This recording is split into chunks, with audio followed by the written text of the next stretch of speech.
Hello and welcome to the Insight in Focus podcast. My name is Pamela Hellig. I'm an actuarial manager at Insight Life Solutions. And today we have an episode of the Open Books podcast where we get to know fascinating and inspirational people in the industry through the books they know and love. Today I'm delighted to be joined by the marvelous Marjorie Ngwenya. Marjorie serves as an independent non-executive director to the financial services and not-for-profit sectors. She's also an external member of the Prudential Regulation Committee of the Bank of England. And most of us, I guess, in this audience will know her as past president of the Institute of Faculty of Actuaries in the UK. She was the first person of colour to hold office in the organisation's 160 years. Also, its youngest, and I believe its third female president, from what I remember reading. And in her executive career, Marjorie led actuarial strategy and risk management teams. And through her work as a leadership and life coach, she now demonstrates her passion for personal growth, which has culminated in her recently published book called Empowered Evolution, all about shaping your mindset, discovering your meaning, and thriving with momentum, which we'll definitely talk about more. But welcome, Marjorie. Thank you, Matt. So Marjorie, tell me, are you a reader? Very much so. I've always loved reading. So glad to hear that, because this podcast is a bit different from other interviews you might have done before, in that we'll talk about you and, your experience and what you're busy with at the moment, interspersed with conversation about books that you've read and have really shaped you in some way. So you can think of it as the desert island disc for bibliophiles. But before we get into the books, let's talk a bit about you. Tell us about the things you're busy with at the moment.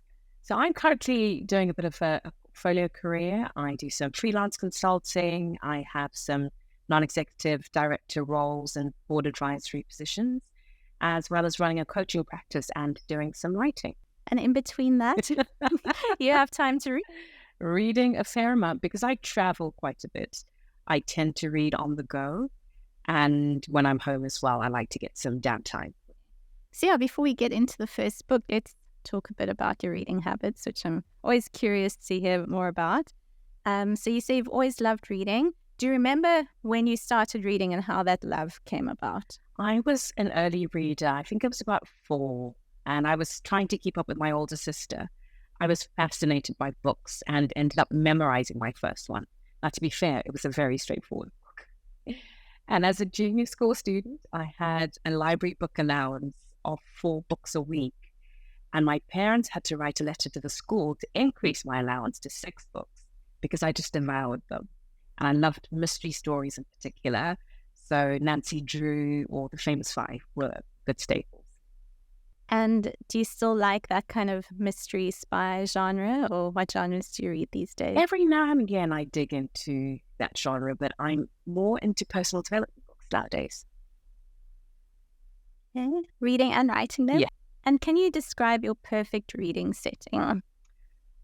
On a beanbag near a window with lots of sunlight streaming through the windows and a beautiful view of the nature beyond. I am also partial to reading in bed every now and again, which is an occasional pleasure. Okay. And do you like to snack while you read? Not so much. So not typically, but occasionally I do. And if I'm reading something lighthearted, I might have a snack. Crisps are my guilty pleasure. I definitely prefer a savory snack over a sweet one. And depending on the time of day, I might have a cup of coffee or tea or a glass of wine. Sounds idyllic. All right, so let's get into the books. And because you are traveling, we don't have the physical copies with us at the moment. So I've printed out the covers to give people a bit of a visual aid. Can you tell us about the first book you've brought along metaphorically today? So the first book I brought along is called A Course in Miracles, and it's a bit of a spiritual text. It's a book that I discovered about 5 years ago, and it has been such a revelation for me in terms of displacing fixed ideas that I have about the world. Do you remember where you were when you first read it? I was at home in Georgia, where I was living at the time. And it was during the pandemic, so just over 4 years ago. And I just remember thinking, wow, what's it like? And I'd heard about it through other texts I was exploring, so other authors that I admired, so Wayne Dyer, Marianne Williamson, and they kept referring to this book. And I thought, I wonder what it's all about.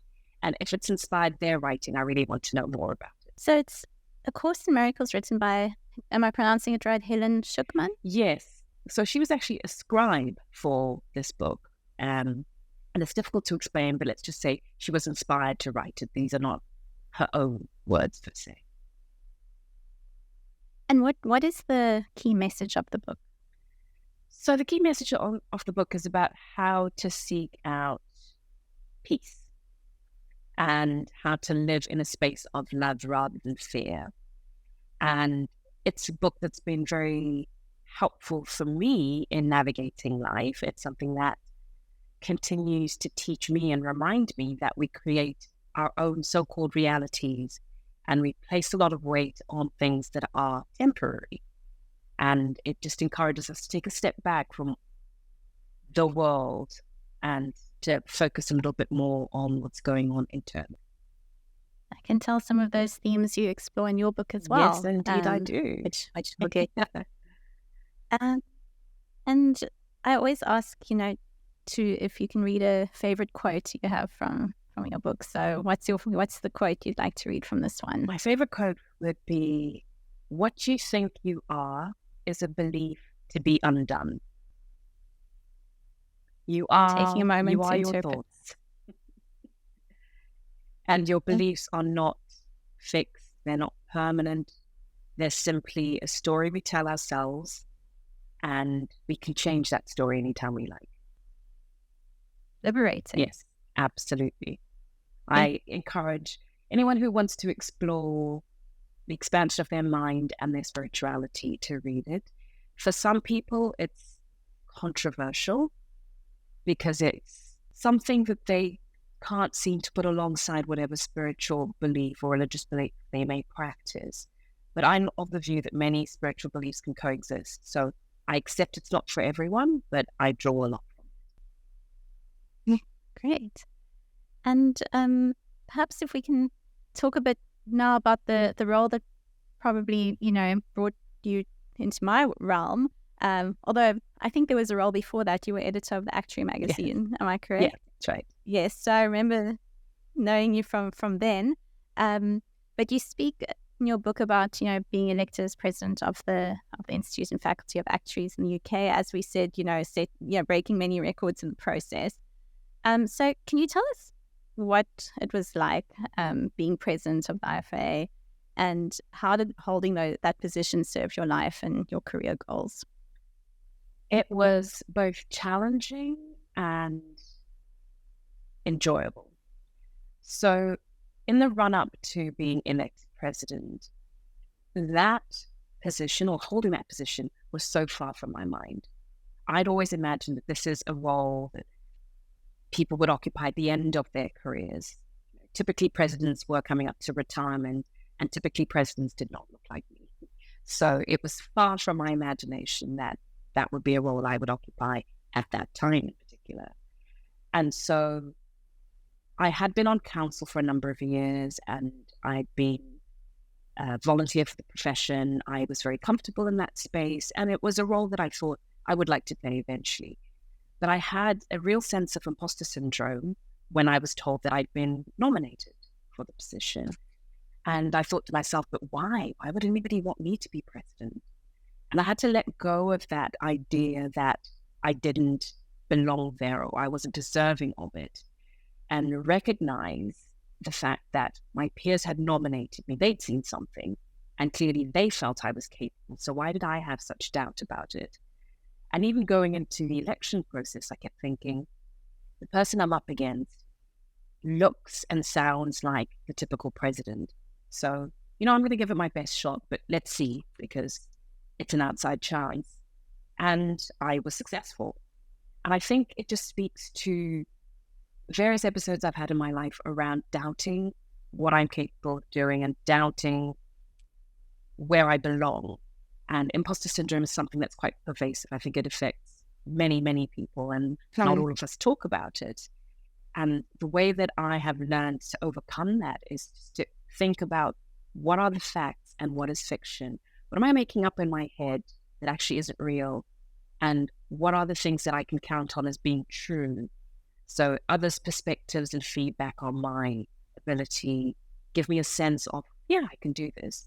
My own proving to myself things that I've done in the past give me a sense that, yes, I can do this. And so I try and center in those things rather than the doubts, which can really become all-consuming. And that chapter was really quite challenging in terms of just juggling everything that was going on in my life at the time. When I first started, I was in a full-time job on a different continent, flying between South Africa and the UK, which was taking its toll on my body. Eventually, I decided that I would step aside from my full-time job and focus on my presidency. And through it all, I learned an incredible amount. I was stretched. I was placed in many different political and stakeholder management scenarios that I think were very, very helpful in growing me. So what does the president do? And what were some of your highlights during your presidency? The president essentially chairs council. It's probably one of their primary functions. So they're steering the group that decides on the vision and strategy for the organization as things stand. There is a governance review underway. And the president has to manage a number of stakeholders, including the management board, which consists of some independent members and also the executive team, and all the relationships that come with the volunteer roles that other members play as well. But the president doesn't operate on their own, so they're very closely working with the chair of the management board, with the chief executive officer, and with the other members of the presidential team, so the president-elect and the immediate past president. And it's sort of divide and conquer job, literally, where you have different responsibilities. I was liaising primarily with our members in Africa and India, and other colleagues were doing their roles in different parts of the world. And so it meant going to visit our members there, attending conferences, doing talks, and just being involved with all of the initiatives the I4A had ongoing. I wanted to pick up on something you said earlier where, to address or to kind of confront your imposter syndrome, some of the things you do are listen to feedback from your peers and people you respect, and also looking back on, your own achievements and things that you have actually managed to do. So how does one, and, you do touch on this in your book as well, if you do receive criticism from others or if you do fail, how does one not let those things kind of undo the good work you've done to confront that imposter syndrome? Great question. Well, I guess the realization is that all of us are imperfect in our own ways. We don't know everything, or we don't know how to do everything. And so there are going to be some points of feedback we're going to receive, and we should be open to those. So a trusted friend once told me that I overdo the feedback, that I'm almost looking so hard for the things that I'm not good at that I forget the things that I am good at. So there is a balance to it. And so I would say, listen out for themes, because if one person is telling you something, maybe they're right, but maybe they just had a bad day. Right? If 2 or 3 people have shared with you the same feedback, and maybe you need to go and dig around a little bit to see whether this is true and something you need to look into, or whether it's something that is just one person's opinion and you can live with that. And sometimes, often I would say, we have a sense of our own capability and a sense of our own ability to do something or to be skilled at something. So if someone says to you, well, Pam, I really think that you could speak with your direct reports a little bit more kindly, chances are that you would have a sense that actually, no, I was a little harsh, or I tend to be this way when I speak to them, and maybe I could change my style a little bit to get the best out of them. So if the feedback does not resonate at all, there's something more to be explored. If it rings some bells, then put the pride aside and go, okay, maybe I could do this better. What is the best way forward? And I like the way you speak about it. There's almost that detachment between the feedback and, your value or your intrinsic value as a person. Absolutely. We are not what other people think of us. And I think this is a mistake that I made often in my early career. I internalized everything personally. And your value is not determined by what other people think about you or say about you, in fact. And in the book, I talk about people calling you things. So if somebody said to you, Pam, you are a blue submarine, you'd probably laugh and think, are they crazy? But if somebody called you a really selfish daughter, you'd probably take that to heart. And the only difference between those two things are the words that they've used. Does it make them true? Not necessarily. As I said, there may be some truth in the feedback we receive, but somebody's label and what someone believes of you doesn't make it true. And it does not determine your value. That note, let's talk about the second book you've metaphorically brought today, and that is The Courage to Be Disliked by Ishiro Shimi and Fumitake Koga. That's right. Apologies for the pronunciation. So tell us, what is this book about? This book is about recognizing the things that belong to you and the things that belong to other people. So it's actually a nice way to affirm what we've just been talking about. And this is a book that has offered me several lessons. And one of my favorites is the idea of being responsible for yourself first, and that your life is the sum of your choices. I have in the past rescued loved ones and overstepped boundaries. And this is very much a reinforcing idea in the book about how to recognize what is yours to do and what is for others to get on with. And I think that also touches on another theme that comes up a lot in your work is, that importance of authenticity. Yes. And staying true to yourself, even in, difficult situations, because there is such a human instinct to want to be liked and to belong and not to be kicked out of the tribe, right? Yes, exactly. And we place a lot of weight on that to our detriment. I think we end up being steered by what others perceive about us, and we end up living other people's lives instead of the ones that we genuinely want to live. And do you remember how this book, The Courage to Be Disliked, came into your life and where you were when you read it? Once again, I was at home in Georgia during the pandemic, and so about 4 years ago. Reading. It really was. And I don't remember how this book was introduced to me, but I just remember thinking, I'm really stimulated by the title, The Courage to Be Disliked. That sounds like something that I could get on board with. And I had a sense that it would be about being authentic, but I just had no idea the number of layers it had and the way that it related the story. And so this is a book that I really connected with, and I would encourage anyone who wants a reminder or a lesson in self-accountability in its broadest sense to pick this up and give it a go. With these types of books, that you read, you said that you're reading these days, development and kind of self-help, self-improvement, whatever you want to call it.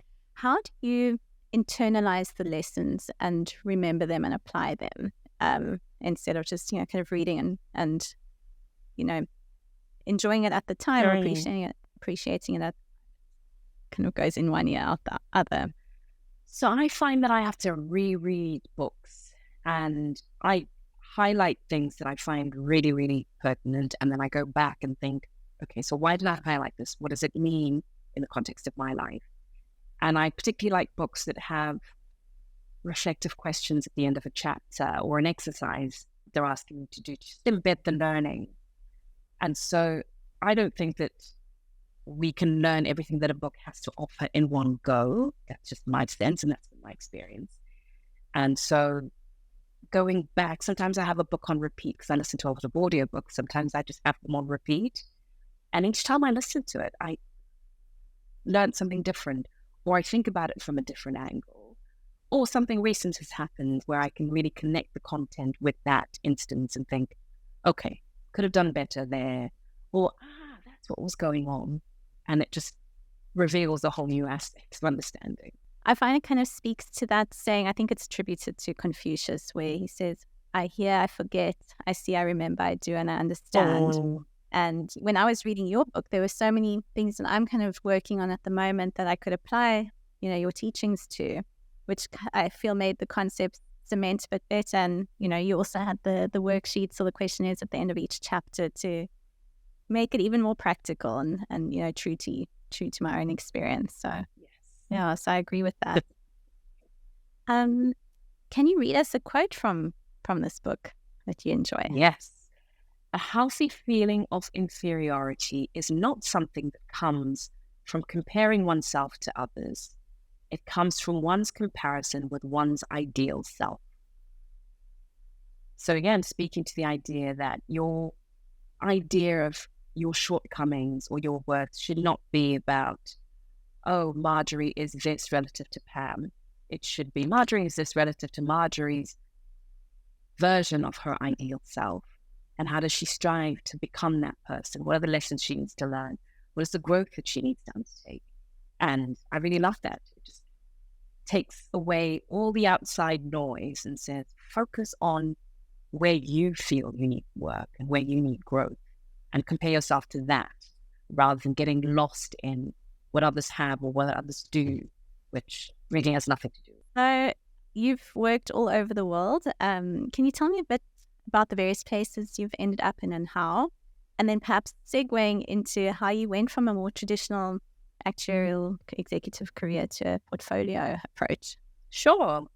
So I was born in the UK, raised in Zimbabwe, and then moved to the UK as a high school leaver, ready to start university. Spent 16 years, I think, in the UK. And in the middle of that stay, I spent time in the Netherlands. I was on secondment there, and I was also on secondment in Canada, in Toronto. And then I moved to South Africa after spending time in the UK. And I'm now in the middle of another move, but more about that another time. And those moves have come about opportunistically. They've mostly been job related, but also lifestyle related. I'm somebody curious, and I'm somebody who likes to explore different environments and cultures. I was very keen to go on secondment to the places I mentioned and put my hand up for the opportunities. And then my move to South Africa was really about thinking, I've always had this idea that I want to try and work in Southern Africa, so close to the home that I was raised in. And I was very, very hesitant because South Africa does not have the best reputation for security, physical security.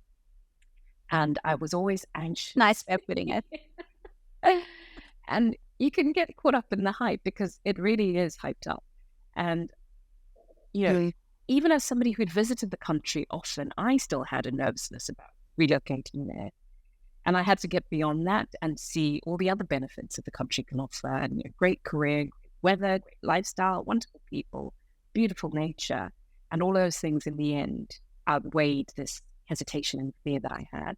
And it was an incredible experience, very, very enlightening, and a great chapter of life.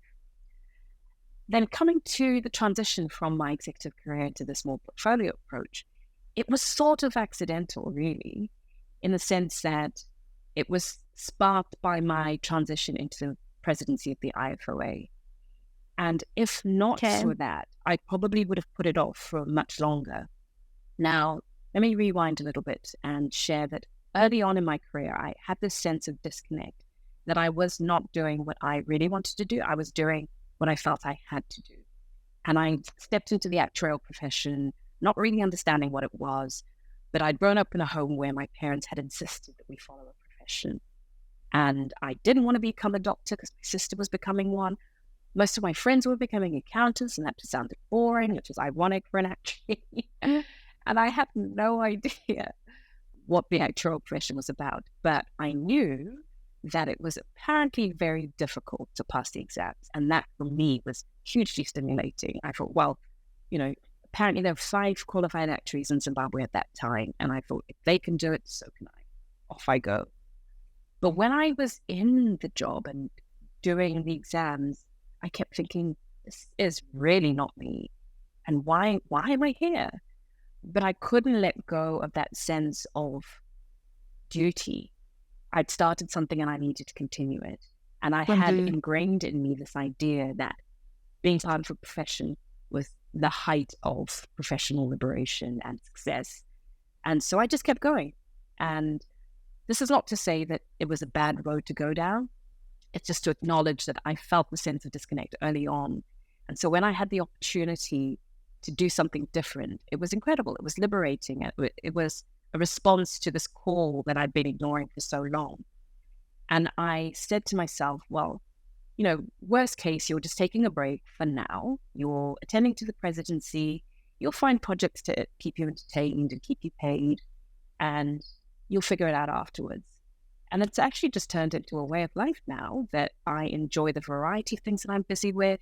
I enjoy the flexibility, and I don't know if I could go back, actually.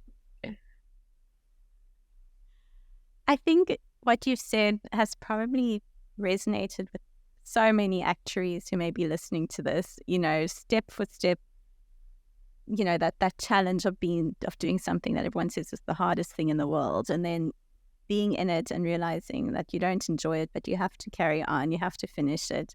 And then I think what happens for a lot of people is you start your career, and then, there's the golden handcuffs dilemma where, you want to leave, but you don't want to give up the comforts, or you're not sure what you would do. And I think what people can learn from you is that, be open to opportunities, and you never know where they're going to take you. They may take you out of a career that you're not enjoying, Exactly. And I think the first step is just the admission, the self-admission around, this is not where I'm feeling most fulfilled, because that kickstarts everything else. The process of thinking through, so what are my options? Am I going to do this for a time? Is it going to be the next 5 years, and then I'm planning for the what's next? Or am I going to say, well, you know what, tough, I've got a family and a mortgage and school fees, and this is just it for me now for the rest of my life. That is a choice too, and many people make that choice. That's okay. But it's to say that there is a different way of doing it. And what I found is, if we let go of the things that we think are fixed and are holding us, then we start to imagine a different future. So when I made this transition, I moved from Johannesburg to George. I stepped out of the noise, and I was living a very noisy lifestyle. First of all, I was flying all over the place, and I was exhausted. And then every spare minute I had, I was either working in the gym or in some kind of social setting. There was no capacity for thinking, for slowing life down, for doing anything different, because I was just stuck on this treadmill, this hamster wheel of doing it all over again the next day. And so for anyone wanting change in their life, create the space to think. Create the space to just stand still and reflect. And it's incredible what arises from that. It could be half a day. It could be, I'm just going to take half a day off work and go and spend a quiet moment in a coffee shop with some earphones on and just see what comes. Or I'm going to take a walk by the beach, or go on a hike. Just create the space, and it's incredible what arises. And I think, an idea that you mentioned in your book, which so resonated with me, and which, people might bear in mind when they're doing this reflection is, and I'm paraphrasing, but something to the effect of, you used to think that if something can't be worthwhile or valuable if you're enjoying it, it kind of has to be a slog to be worthwhile, right? Yes. And that's a false belief. And we tell ourselves a lot of stories. So for lots of people, the idea that they can get paid to do what they love will sound foreign. I'm probably swearing at them right now as they listen to this, because they don't want to imagine a world where that's possible. It is possible. It doesn't come magically. It does take work, but it is possible to do what you love and get paid for it. And many of us don't know what it is that we love. And that's why this space is important, to figure that out. When we're kids, we are so immersed in everything we enjoy. In fact, we pursue enjoyment. It's just a way of being. And then we learn responsibility. And then we learn how to look good and to be rewarded for being good. And we forget what we enjoy. And so for many of us, there's a process of rediscovery of who we are and what we really, really love. And I wanted to ask, based on all the places you've lived and spent time, where do you feel most at home in the world? For me, home is probably about people. and rather than places. And there are many places in the world where I have loved ones that when I'm there with them, it's just magic. So one place is the US where my husband is, Amsterdam where I have really good friends and I've spent time as well. Zimbabwe will always have a special place in my heart. And South Africa, I have probably the highest concentration of people in South Africa. And so for me, that will always be a place that I feel I can go back to and just be. You're welcome anytime if I have anything to do with it. Let's, for the next book you brought along is A Fine Balance by Rohinton Mystery. So can you tell us what's this book about and why do you love it? Oh, this is a beautiful, beautiful book. And what it really brought out to me is the power of prose. It is so well expressed, and it's a powerful story about changes in Indian society from independence in the late 40s to the emergency declared by the Indian Prime Minister Indira Gandhi. And for me, the book is about learning to strike a balance between hope and despair. And it's wonderfully written. It intertwines the stories of different people from very different socioeconomic backgrounds and just weaves it so beautifully to tell this story. And I don't want to give anything away, but I would encourage this read. If you're looking for something well written, something very emotionally provocative, I highly recommend. So would you call it a historical novel? Are the individual stories fictional? They're fictional. Real life? And to my knowledge. It's a fiction story, but it's centered around real life events. And so that's what makes it powerful. But even if you didn't know the history, that doesn't matter because the stories are incredible. And I remember weeping towards the end of this book and just thinking, oh my goodness, why? Why does it have to be so? And do you have a favorite quote from this book? I do. The human face has limited space. If you fill it with laughter, there will be no room for crying. Simple, but effective. Yeah. Gosh, and if the whole book is like that, I definitely need to add it to my TBR. Yes, do, and let me know. I will. So I know you have a strong interest in diversity and inclusion. I'd like to hear your thoughts on that, and specifically, what are some of the things that could have been done in your career or in your life that would have made you feel more included? Great question. So I have to say that in my earlier career, I did not identify overtly anyway as a Black female. I just was a professional doing their thing in the world. And particularly in the UK, where the conversation around race at that time was not very overt, it wasn't something that I felt I needed to highlight. That's not to say I didn't have experiences that had me feeling, is it because I'm different? But if somebody asked me, how do you get on at work, or what are your challenges? I don't think that I would have pointed to anything around my ethnicity or race being a factor. And in fact, I would have said something around my gender or my age being more of the things that had me clashing with people or had me feeling different or apart from others. Fast forward to South Africa, where everything is about race. It was a rude awakening. And I couldn't adjust to this new frame of thinking for a very long time. And I think I still struggle with it, particularly because when I look like a Black South African female, I'm not. And so there was this friction. I look the part, but I don't count as the part because I don't qualify for EE or anything like that. And I am simply a foreigner. And that was an interesting adjustment as well.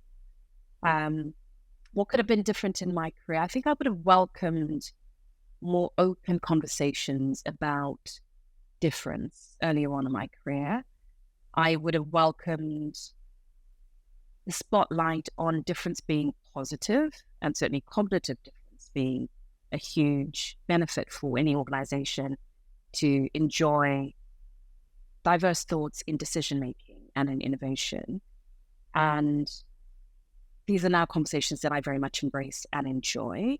I think I would have enjoyed having lessons around what it feels like to be excluded, and therefore what we all need to do to help each other feel included, regardless of our ethnic backgrounds, genders, disability, whatever the case may be. And so this is work that I find really interesting nowadays. And are those kind of activities or actions things that you do get to influence and implement in the work you do?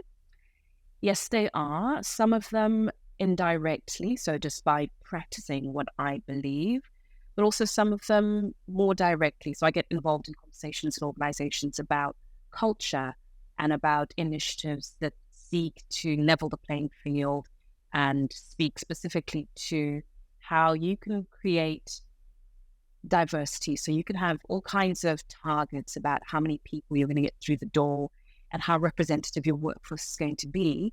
But if you're not having the difficult conversations about how people are excluded once they get there, and all that hard work you do about getting them through the door is pointless in a way, because people will not stay where they don't feel welcome. And I love the analogy around having a body part transplanted. If you want a new heart and your body is not ready to accept that heart, so you haven't done the prep work to have that heart be accepted, it will be rejected by your body. And so lots of organizations have work to do around creating environments where people can feel welcome, feel like they belong, feel like they're heard. And even the best organizations, I think, have work to do. We all have work to do. And environments are built by the people in them. And so we all have work to do. And I guess like an organ transplant, it's not just, one-off thing once you have the successful operation, off you go. It's, every day, constantly being aware of it. Exactly. And if you're not aware, it's difficult to bridge those gaps. So if you're not getting feedback from people about their experience within the organization, or you don't have any kind of data or touch points about what's not working, it's very difficult to remedy it. And so you have to be tuned in, and you have to want to hear the answers, because they're not always easy to hear as well. So what do you think is the first step for organizations wanting to improve their feelings of diversity and inclusion? Oh, tough question. I would say stock take. Understand where you are now, because it's difficult to gauge whether you've made any progress if you don't know where you stand today. Yeah, very actuarial, benchmark or baseline. That's right. Take from there. So your next book is Letting Go by David Hawkins. What's this book about, and why do you love it? This book is about the power of letting go and surrendering. It's about creating space and practicing this principle of non-attachment, which is somewhat spiritual, I think. And it's such a simple concept in theory, but it's so, so hard in practice. And I love this book because it constantly challenges me to let go of things that I might be holding on to. And that largely is around my interpretation of situations. So sometimes I find myself stuck on something that's happened, and I find myself reliving the experience or having strong feelings about something that happened a long time ago, and it was done. And the people involved probably do not recall it, but for whatever reason, it stayed with me.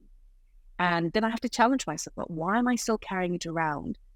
Because it's just a weight. It's not helping me in any way. So how do I just give it up? And sometimes I visualize the actual letting go of the emotion. And on other occasions, I think about, well, what is it that really hurt me in that situation? Was it because whatever someone said or did touched a nerve because it was so close to my truth? And that's a truth that I don't want to examine. And so whenever I have a situation that keeps coming up, this book is really helpful, and just stop, distill, let go. Just let it go. Was this also a pandemic read? This was just before the pandemic, I think. But it is a book that I kept reading through the pandemic and beyond. And I have this book on Audible. And when I think that I've come to the end of a book and I'm not ready to re-listen to it, I go back to this one and I just replay chapters. And again, every time I listen to it, I learn something different. And there are some provocative statements in the book that have me thinking about a new situation each time and going, I'm still carrying that too. Okay, what's that about? Or even thinking about people where you have what I'll call an emotional barrier. You haven't quite forgiven somebody for what they've done, but all you're doing is carrying around a heavy weight for yourself. So you're not hurting them by not forgiving them. All you're doing is creating, just resistance to any lighter emotions that you could experience. And so letting go also spills over into the idea of forgiveness as well. And I like this idea in your reading of having these books almost as companions. You don't need to just read them once from start to finish and then be expected to, assimilate everything. You can actually pick them up, take from them what you need, keep them with you, consult them often. Yes, exactly. And they tell you something different each time. Exactly. Depending, and as you say, depending on that, that day's situation or that, time of your life or whatever you may be facing when you pick them up. Yes. So Wayne Dyer used to say, when the student is ready, the teacher will appear. When you're ready to learn the lesson, suddenly the teacher is apparent. So you might listen to the same book, but you're not open to its ideas. And then you come back to it at a time when you are, and you hear something completely different.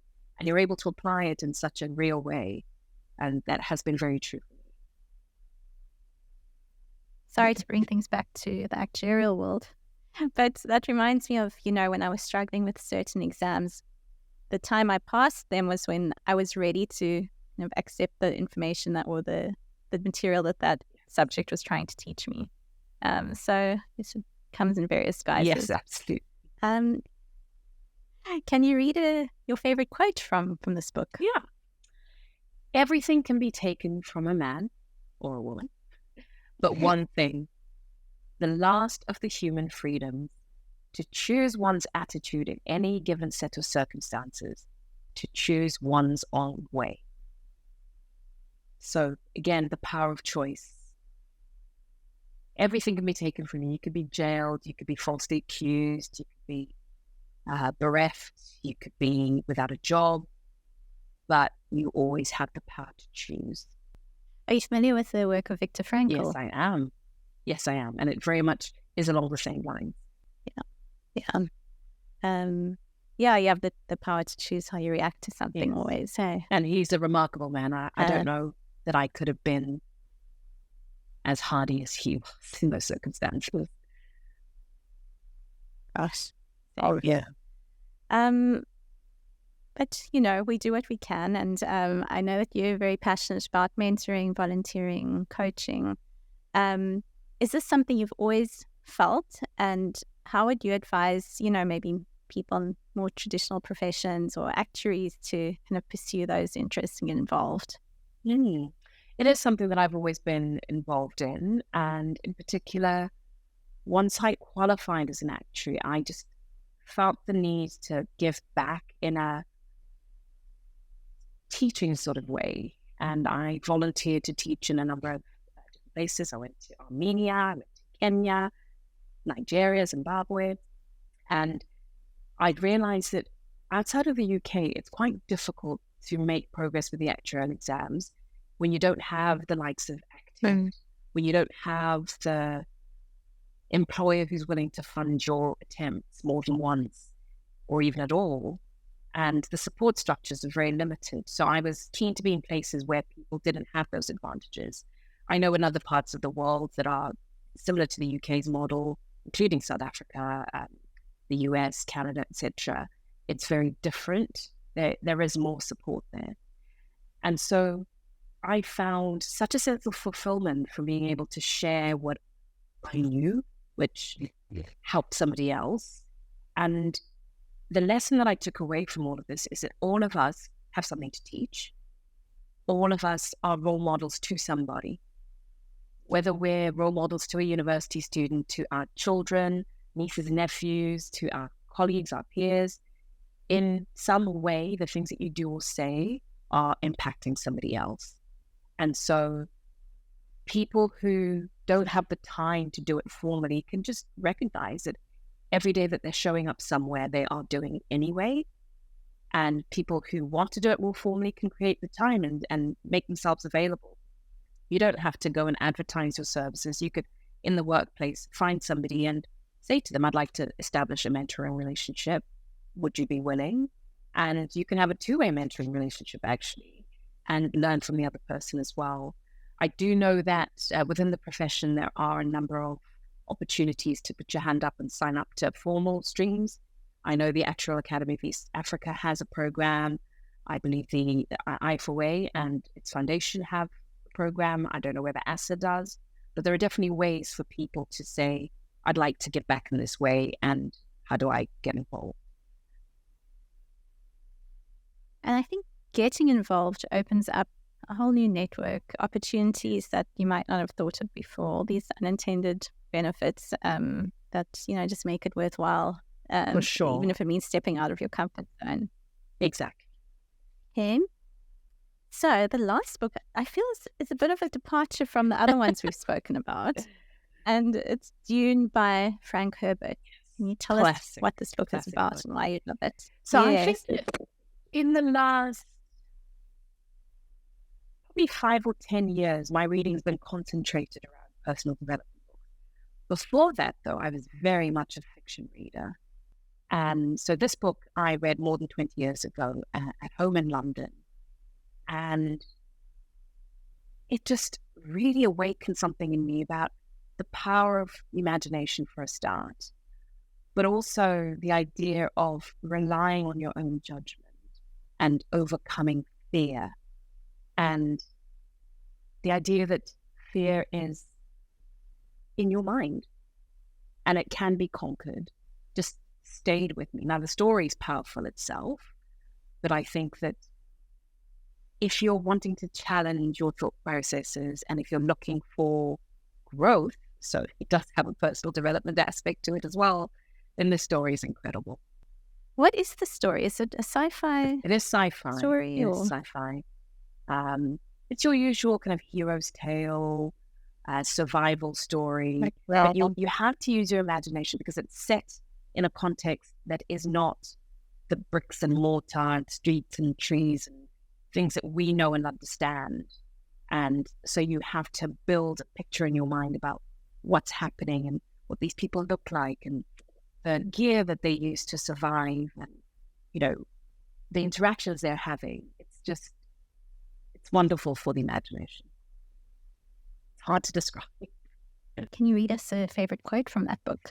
Yes. I must not fear. Fear is the mind killer. Fear is the little death that brings total obliteration.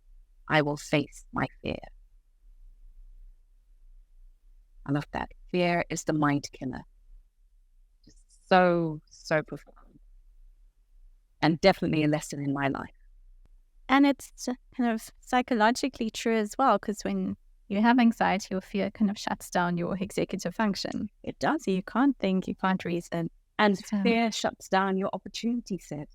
When you think you can't, or when you think you're afraid to, you shrink your world and you try and fit into the little comfortable space that you occupy. And you exclude all the things that are going to stretch you and all the things that could transform your life because you're just afraid to step into the light on the other side. Now we can finally start talking about your book, now that we've been through all 5 that you've brought along today. As someone whose life goal is to write my own book, tell me about the process. How long did it take you? How painful was it? How long did it take? So this book has been an idea in my mind forever. And so I think once I started writing it flowed really well. And I would say it probably took me about 2 to 3 months really to get the words on paper. And then a few more weeks to just edit it and make sure that I was getting the messages across that I wanted to. Now, I had to practice my own words because I am historically a perfectionist. I want things to be the best they can be. And I had to let that go for this process because I realized that if I was looking for perfection, I was never going to publish it. If I wanted to share every single thought, idea, lesson that I've ever experienced and want to pass on, I was never going to publish it. And so I had to think carefully about, well, what are the messages that I do want to share? So I had a bit of a structure going, and you'll see from the way the book's written, I have 3 main sections, and within each of those, I have 3 chapters. And so that helped me to distill my thinking around, okay, so what are the top 3 things that I would share in this chapter, in this part of the book? And what are the top 3 things in part 2, etc.? And that helped me not run away with, well, I could say this and I could say this, and just helped me to really focus and narrow in on the key messages. Save that for book 2. Yes, exactly. Next volume. And one of my favorite sayings, probably the one I repeat the most at work, is done is better than perfect. Yes. So true. And that's probably something that every writer needs to bear in mind. Absolutely. So before we forget, beautiful, bright cover. Your book is called Empowered Evolution. How did you come up with the name? A process of trial and error. And I would write titles and then I would sit with them. And then I'd come back a few days later and go, no, stop it. And then write another one.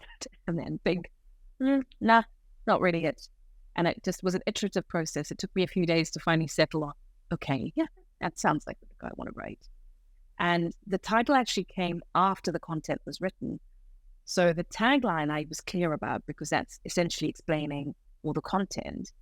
But the headline I was going, what is this book about? What is it sharing? Well, it's sharing that it's within your gift to transform your life. That's the idea of evolving. And we're all on a growth journey. And that power and that choice belongs to you. So empowered evolution. And who would you say this book is for? It's for anyone who feels that they're looking for a what's next in their life. It's for anyone who feels that they've not truly unpacked why they're here and what they're meant to be doing with their life. And it's also for people who are busy doing and want to stop and reflect and think about, okay, so am I putting all of this effort and energy into goals that I really want? Or am I actually just living in a frivolous way? And I mean frivolous from an energetic perspective. So if your goal is to get to Kilimanjaro, but you're spending all your time in the car driving to, I don't know, Hermanus, then yeah, maybe these things are slightly misaligned. So how do you redirect your energy and your efforts to the goals that you truly want to achieve? And how do you ground that in purpose and in meaning that is specific to you and not to everything you've been taught and everything you've inherited? And as I said before, one of the things I love about the book is how practical you make these concepts. It's a quick read. It's not, a massive volume, so it shouldn't be intimidating to anyone. And at the end of each chapter, you've come up with, worksheet style exercises where people answer questions. And I believe, there's further information and activities on your website. Yes, that's right. Correct? Yeah. So anyone interested in having a little sneak peek at the worksheet, you can go to aboutmarjorie.com and stick around. Amazing. So, we've spoken through all your books. I'll just recap. We spoke about A Course in Miracles by Helen Schuckman, The Courage to Be Disliked by Ishiro Kishimi and Fumitake Koga, A Fine Balance by Rohinton Mystery, Dune by Frank Herbert, and Letting Go by David Hawkins. And if I were to be very cruel and put you on a desert island where you're only allowed to bring one of these books with you, which one would it be? Course in Miracles. Because I think that that's probably the umbrella book for all the lessons I've taken away from the other one. And I guess you're lucky that you are someone who enjoys rereading. Yes, so indeed. Hopefully you would never get bored. Absolutely. And there's so much in it. And every time I read it, I interpret something different. So I don't think I would get bored with that one. Okay. And before I let you go, I'm going to ask you a few quick fire questions about reading habits. just to see where you rank in the scheme of things. So tell me, Kindle or physical book? Physical and audio. I can't live without the audible version. Okay. And do you DNF or do not finish books if you're not enjoying them? Rarely. Same. Even though all wisdom tells us that we should. Yes. Do you use the Goodreads app? Seldom. Okay. How many books did you read last year? Over 20. Do you judge a book by its cover? Sometimes. How old do you think children should be when they learn to read? Oh, as early as they're willing. Okay. In fiction, do you value prose or plot? Both. If I had to choose, it would be prose. I was going to let that one slide, but thank you. Which book have you given as a gift most often? The Courage to be Disliked. And where do you get your book recommendations from? Often from friends, and sometimes from webinars I attend, and somebody makes reference to a book, and I think, oh, I'll look that up. And then sometimes the Audible algorithm suggests things based on my prior reading. What's your favorite bookshop in the world? Oh my goodness, that's so hard. Barnes and Noble, probably. I love the combination of being able to have a nice coffee, sit somewhere comfortable, explore the store, and a bookstore with a stationery section for me is gold.